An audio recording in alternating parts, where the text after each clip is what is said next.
Alors, On c'est s'adresse à sûr, quelqu'un peut-être qui n'a pas été aux ateliers précédents. c'est vrai. Bon, Peut-être. si c'est votre cas, parce qu'il reste une place dans l'atelier, vous savez, c'est des ateliers avec 10 personnes, hein? Alors, souvent, les gens du premier, du deuxième et du troisième veulent aussi faire le quatrième. Mais des fois, les dates, ça peut arriver que ça ne corresponde pas. Alors, si jamais il y a une place qui se libère, ou deux, puis que vous êtes dans cet atelier-là, dites-vous bien que vous êtes à la bonne place quand même. Et ça va avoir énormément de valeur pour vous. Oui, tout à fait. Parce qu'on va parler d'engagement. Ah, le mot engagé. Les menottes. Tiens, pieds, poings liés. L'engagement. Ce mot terrible. Pensez-vous que c'est comme ça que ça vit pour nous autres, l'engagement? Ben non! Parce qu'on n'en voudrait pas de ça. En fait, tu as déjà dit dans une présentation, Christine, que pour nous, le mariage, pour moi, je vais parler pour moi, tu sais, ça a été une extraordinaire occasion de liberté. De liberté. Je me suis jamais senti aussi libre que maintenant. Ouais. Pas libre de faire tout ce que je veux, mais libre vraiment de m'épanouir d'une façon que j'aurais jamais pu penser possible. Ouais. Et ça, c'est... Il y a de l'engagement en dessous de ça. Donc, écoutez-nous, ça s'en vient, Christine vous prépare ça. Oui. Puis une relation engagée, c'est ça qui est possible. C'est de développer, se développer, évoluer. Parce que si on fait juste rencontrer des gens puis changer de partenaire, tout ça, c'est pas la même chose.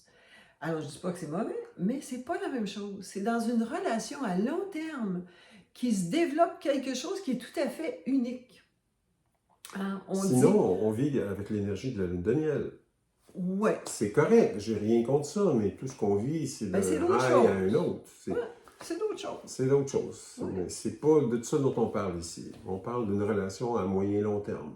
Oui, puis dans un couple, il y a deux entités. Hein? Il y a deux personnes et une troisième entité, c'est le couple. Alors, il est question d'engagement, mais pas un engagement qui nous étouffe, au contraire, un engagement pour créer un contexte sécuritaire, un contexte dans lequel on va être bien. Ouais. C'est tout le contraire de la souffrance et de l'étouffement. Et un contexte sécuritaire, ça se crée en respectant certaines règles et en les observant. Oui. Chose qu'on a vue dans le troisième atelier, mais on va probablement en reparler aussi dans cet atelier-là. Et comme on est humain, ben des fois, comment je dirais, on perd de vue notre engagement. Alors, qu'est-ce qu'on fait dans ce temps-là? Qu'est-ce qu'on fait avec l'autre quand on voit qu'il perd de vue son engagement? Alors, c'est vraiment une bonne occasion de revenir sur nos engagements, mais vous n'avez pas idée, justement, comment est-ce que ça se...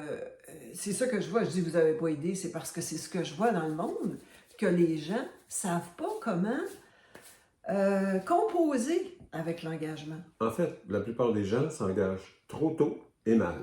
Oui. Dans le sens qu'ils s'imaginent qu'un coup je me suis engagé, that's it, il n'y a plus rien à faire, je suis menotté, comme on a dit tantôt.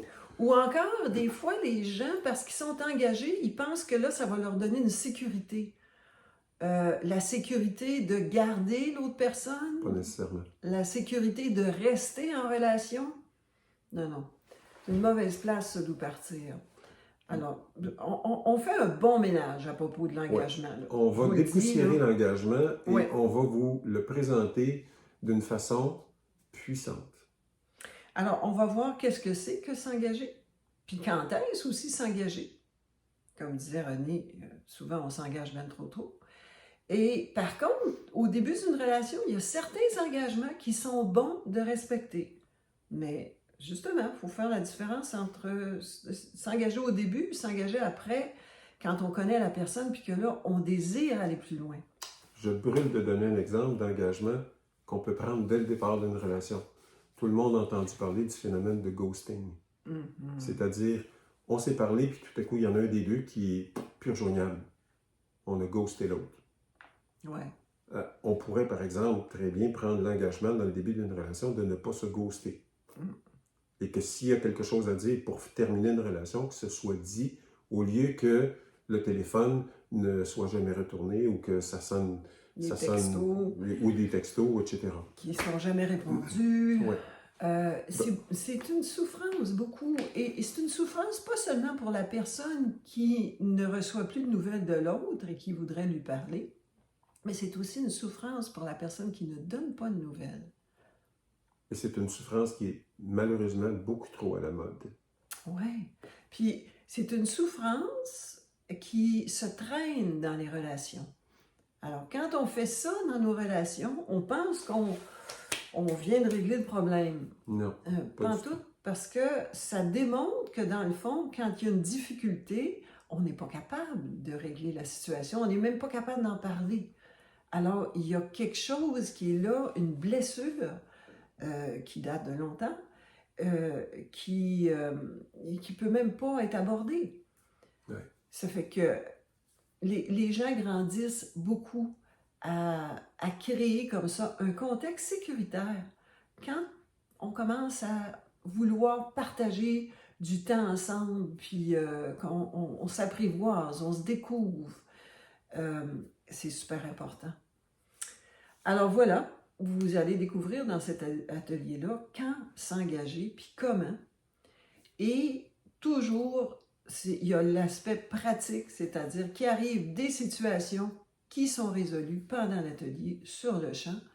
Et encore là, des couples, des célibataires. Dans les deux cas, les couples servent de très bon exemple pour les célibataires. Et puis, les célibataires se mettent à avoir de l'espoir, d'avoir les outils entre les mains pour justement construire une belle relation amoureuse, créer un beau partenariat avec quelqu'un.